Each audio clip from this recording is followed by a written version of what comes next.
부모님이 이제 못하게 하면 여기에 대한 더 반항심을 가지고 스마트폰에 더 몰입하게 되고요. 그래서 부모님이 폭발합니다. 부모의 폭발과 아이의 침묵으로 끝이 납니다. 스마트폰을 못하게 하는 것만으로는 충분하지 않아요. 시간을 대체할 수 있는 를 부모님이 제공을 해주셔야 됩니다. 안녕하세요. 마음을 밝히는 언니, 정신과 전문의 유혜진입니다. 누구나요, 자신이 제일 잘하는 게 하나쯤은 있습니다. 지금 당장 내가 제일 잘하는 거 하나를 머릿속으로 떠올려 보세요. 춤을 잘 출 수도 있고요. 그림을 잘 그릴 수도 있고, 어떤 분은 노래를 잘하시기도 하고, 달리기, 축구, 농구와 같이 운동을 잘하시는 분도 있으실 거예요. 그게 뭐든지 간에 사실 누구나 우리는 남보다 더 잘하는 거 하나씩은 가지고 있거든요. 근데 그런데 말이죠. 지금 제가 말씀드린 남보다 더 잘하는 것들의 공통점이 무엇인지 혹시 발견하셨나요? 우리가 어떤 과정을 거쳐서 그거를 잘 하게 됐는지 그 과정에 대해서 생각을 해보시면요. 한 가지 공통점을 발견하게 됩니다. 그게 바로 인간의 모든 능력은 아날로그 방식을 통해서 개발된다는 건데요. 보통은 우리가 배움과 함께 스스로 이렇게 저렇게 해보면서 시행착오 끝에 뭔가를 터득하게 되잖아요. 그리고 그게 비로소 우리는 온전하게 나만의 것을 터득하게 되고요. 이때 우리가 얻는 작은 성취감은 우리의 뇌를 자극해서 도파민 분비를 유도하고요. 이렇게 분출된 도파민은 우리에게 더 많은 노력을 기울이도록 보상해주죠. 이 아이들의 스마트폰 중독 치료 방법에 대해서 전문가들이 공통적으로 말하는 게 한 가지 있는데요. 이 우리 아이들을 디지털 세계에서 아날로그 세계로 인도하자는 겁니다. 이것을 소위 디지털 디톡스라고 부르는데요. 이 디톡스가 뭐냐면 쉽게 말해서 독을 제거한다는 뜻이죠. 그래서 이 디지털 디톡스는 결국 우리 삶에서 디지털 독소를 좀 빼자, 이런 의미를 갖고 있는 건데요. 이런 조언을 드리면 부모님들은 이렇게 질문하세요. 알고는 있는데 아이가 이거를 내 말을 듣나요? 이렇게. 저도 알죠. 스마트폰 안 좋은 건 아는데 아이가 내 말을 안 들어요. 그걸 어떻게 막을 수가 있죠? 이렇게 호소하십니다. 그래서 대부분의 부모님이 이 아이가 스마트폰만 끼고 사는 경우에 못하게 막으시죠. 하지만 이 과정에서 부모는 아이와 굉장히 격렬한 좀 감정 소모를 겪게 될 수밖에 없습니다.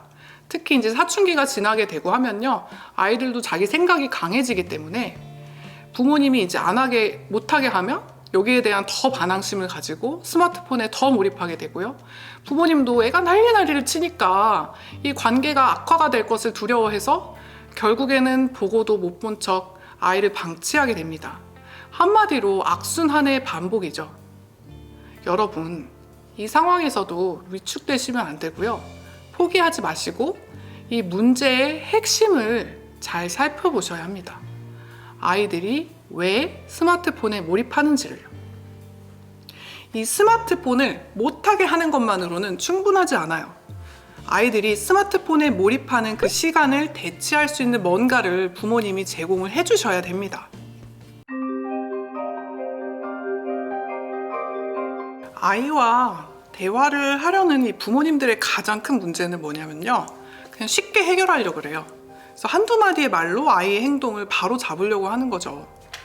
이 아이와 부모와의 대화는 보통 이런 패턴입니다. 너 이러면 되겠어?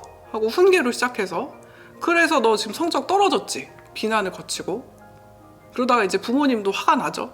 그래서 부모님이 폭발합니다. 막 소리를 지르고 아이는 바닥 내려보면서 한숨 푹푹 쉬고, 그래서 부모의 폭발과 아이의 침묵으로 끝이 납니다. 심한 경우에는 체벌로 인한 폭력도 발생하고요. 결국에는 대화를 해서 문제가 해결돼야 되는데 아이는 아이대로, 부모는 부모대로 상처투성이가 되는 거죠. 둘 다 상처받습니다. 이 아이와 대화를 시도하려는 부모님들께 저는 이 부탁을 가장 먼저 드리는데요. 이 대화로 문제를 바로 해결하려고 하지 마시고요. 문제 해결을 위한 관계 형성의 시작으로 생각하시라고요. 어렵다고요? 그렇다면 경청, 공감, 그리고 지지. 이거 3가지만 기억을 하셨으면 좋겠습니다. 첫 번째, 공감적 대화인데요. 물론 아이들 굉장히 자기중심적이고 시야도 좁죠. 이런 자기중심적인 아이들과 맞춰가면서 대화하는 거는 굉장히 힘듭니다. 그래서 부모님이 듣기에 아이들의 얘기는 대부분 비현실적이고 말도 안 되는 헛소리만 하는 거죠. 근데 여기서 중요한 건요, 아이의 논리적 허점, 부족한 점을 지적해서 개선하는 게 아니고요, 관계를 형성하는 겁니다. 여러분도 그냥 쉽게 생각해보면 내가 사업을 하려고 바이어랑 접대를 해요. 근데 바이어가 좀 헛소리를 하고 그래. 그런다고 헛소리 한다고 지적합니까? 아니죠. 그러니까 아이한테 좀 영업을 하시라는 거예요. 얘가 헛소리를 해도 아, 그렇구나 들어주시면서 아이를 존중하고 지지해주는 그런 관계를 형성하는 게 문제 해결의 가장 기본입니다. 경청하고 공감하고 지지해주는 이런 대화가 반복되면요, 정말 더디지만 아이는 누군가 내 얘기를 들어주고 지지해주는 존재가 있다고 각인합니다. 나는 존중받는 존재구나 하는 느낌을 받는 거죠. 그냥 즉각적인 훈계나 짜증은 아이들의 행동을 긍정적으로 변화시키는 효과가 없습니다. 부모가 큰 소리를 내고 화를 내면요, 당장은 아이들의 행동이 멈추고 바뀌는 것처럼 보입니다. 하지만 학교 가고 학원 가고 부모님의 시선 밖에서는 이 문제 행동이 반복된다는 사실을 꼭 명심해 주셨으면 좋겠어요.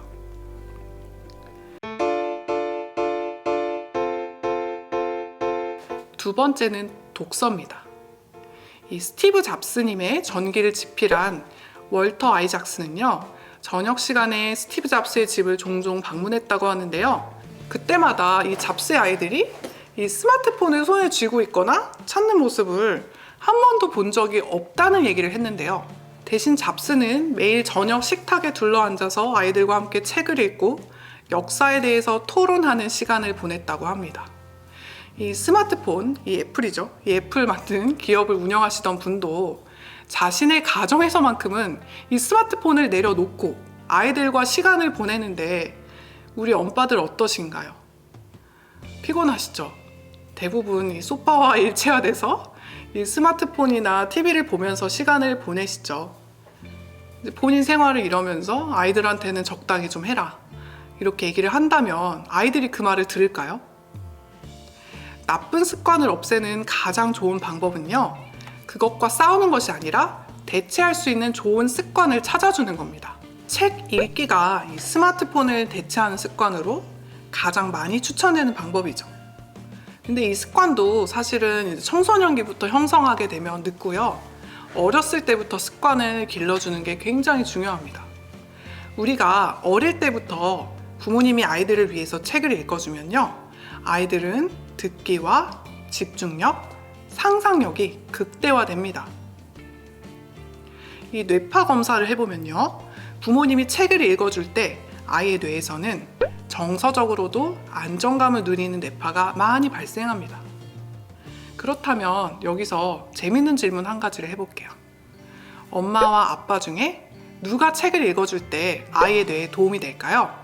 2015년도에 미국 하버드 대학교 연구팀이 재밌는 실험을 하나 했는데요, 약 430여 가구를 대상으로 아빠가 책을 읽어주는 가정과 엄마가 책을 읽어주는 가정으로 나누고요, 일정 기간이 지난 후에 아이의 이해력과 어휘력, 인지 발달과의 상관관계를 조사했다고 하는데요, 어느 쪽이 더 높았을까요? 예상을 깨고 아빠 쪽이 책 읽어주는 게 효과가 더 높은 것으로 나타났다고 합니다. 분석해 보니까요, 이 아빠들이 책을 읽어주는 방식에 엄마와는 큰 차이가 있었다고 해요. 아이와 함께 책 읽기를 할 때 엄마들은 사과가 몇 개 보이니와 같이 이런 사실적인 질문에 집중했는데요, 아빠들은 이거 사다리 봐, 내가 지난번에 트럭에 놨던 사다리 생각나? 하면서 아이의 기억과 상상력을 더 자극하는 질문을 했다고 합니다. 이 정형화되지 않은 방식으로 뇌를 자극해주는 거죠. 상상력이 풍부해지겠죠? 아빠들이 책을 읽어줘야 하는 이유를 아시겠죠? 물론 이제 아이가 점점 자라다 보면 부모가 책을 읽어주는 속도보다 내가 읽는 게 빠르니까 이제 안 읽어주셔도 돼요 하면서 책을 뺏어가는 시간도 찾아옵니다. 그러면 이때 부모는 어떻게 해야 될까요? 이제 해방이다 외치면서 좋아하지 마시고 부모님도 아이와 함께 책을 읽고 서로의 생각을 나누는 시간을 적어도 일주일에 한 번 이상은 갖는 게 좋습니다. 부모님과 자녀가 함께 책을 읽고 서로의 생각을 나누는 시간은 교육적으로나 정서적으로 굉장히 의미가 있습니다. 하지만 여기서 또 부모님들이 기억해야 될 중요한 포인트가 있죠. 절대로 아이들한테 너 이거 읽어와, 요약해와, 너는 왜 그렇게 생각하니? 하면서 이런 명령, 강요, 지적 해서는 안 됩니다. 평가나 교정은 금물이에요. 그저 아이들이 하는 말을 충분히 경청해 주시는 게 굉장히 중요합니다.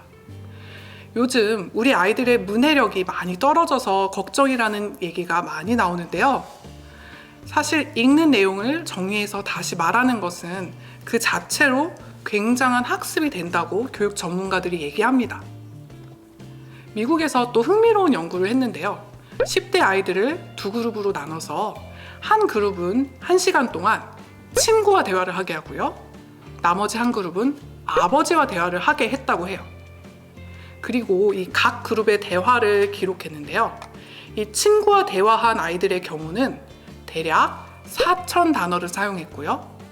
그런데 아버지와 대화한 아이들은 무려 7,000단어를 사용했다고 합니다.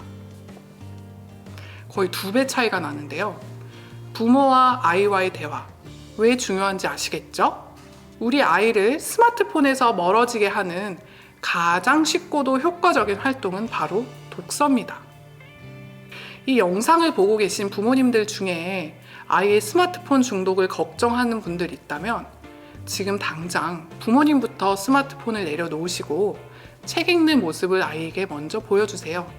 그리고 돌아오는 주말에 스마트폰은 좀 집에 두고 외출하셔서 아이와 함께 서점에 들러서 책 한 권 사서 돌아가시는 거죠.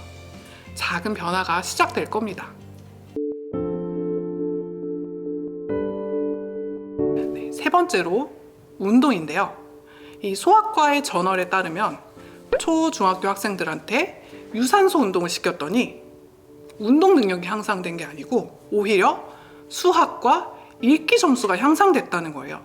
이 몸을 그냥 움직였을 뿐인데 아이들의 두뇌 효율이 더 좋아진 거죠. 우리의 뇌는 우리의 몸과 연결돼 있습니다.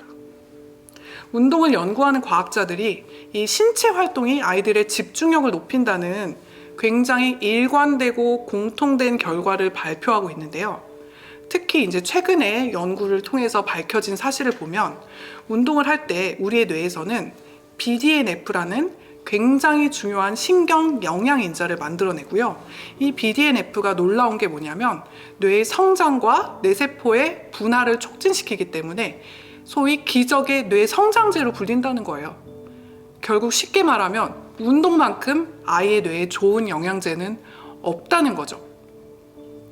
제가 이런 얘기를 하면 또 많은 부모님들께서 코로나 시대에 운동이 말처럼 쉽지 않다는 얘기를 합니다. 하지만 꼭 돈을 들이지 않더라도 어디를 가서 배우는 운동이 아니라도 매일 저녁 집 앞에서 부모님과 함께 아이가 할 수 있는 운동은 사실 많습니다. 줄넘기도 있고요, 공놀이도 있고 자전거도 있어요. 그게 아니라면 부모님과 아이가 함께 손잡고 산책을 할 수도 있죠.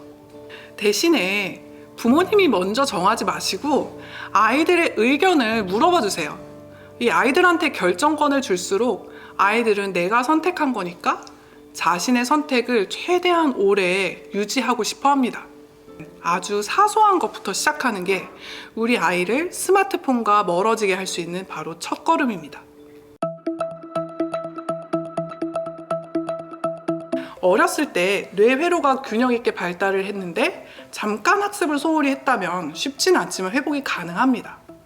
하지만 아주 유아기부터 뇌 속에 스마트폰 관련된 시냅스만 잔뜩 연결돼 있다면 나중에 정신 차린다고 아이가 공부에 집중이 될까요? 부모님이 그런 기대는 사실 너무나 비현실적이죠. 토대가 없는 거니까요.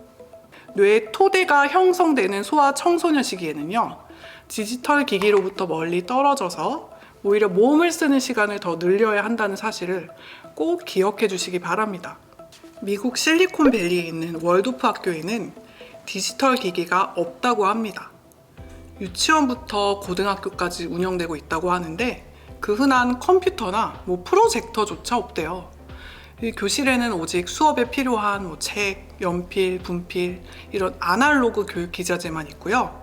한켠에는 그냥 브리테니커 백과사전만이 놓여 있다고 합니다. 이 뉴욕타임즈 기자가 취재해 보니까요, 어려서부터 디지털 기기를 많이 사용하면 창의적 사고와 인간적인 교류, 또 집중력 이런 것들이 많이 훼손되기 때문에 컴퓨터나 휴대폰, 아이패드, 노트북과 같은 이런 모든 전자기기의 사용을 이 월도프 학교에서는 금지하고 있다고 합니다. 그럼에도 불구하고요, 이 학교에 미국 내 명문대 진학률은 94%를 넘었다고 해요. 우리에게 많은 시사점을 주고 있는데요. 아이에게 스마트폰을 주는 건 아이의 손에 술이나 약물을 쥐어주는 것과 같다는 것 꼭 기억하시길 바랍니다. 지금 당장 아이와 눈을 마주치고 이야기를 나눠보시고 함께 운동을 나가보세요. 시작은 어렵지만 변화는 생각보다 빠르게 다가올 겁니다. 제가 방송했던 내용 외에도 궁금증이나 의견 있으시면 댓글 달아주세요. 마음을 밝히는 언니가 최선을 다해서 여러분의 궁금증을 해결해 드리겠습니다. 지금까지 마음을 밝히는 언니 정신과 전문의 유혜진이었습니다. 댓글과 좋아요, 알람 설정 부탁드립니다. 감사합니다.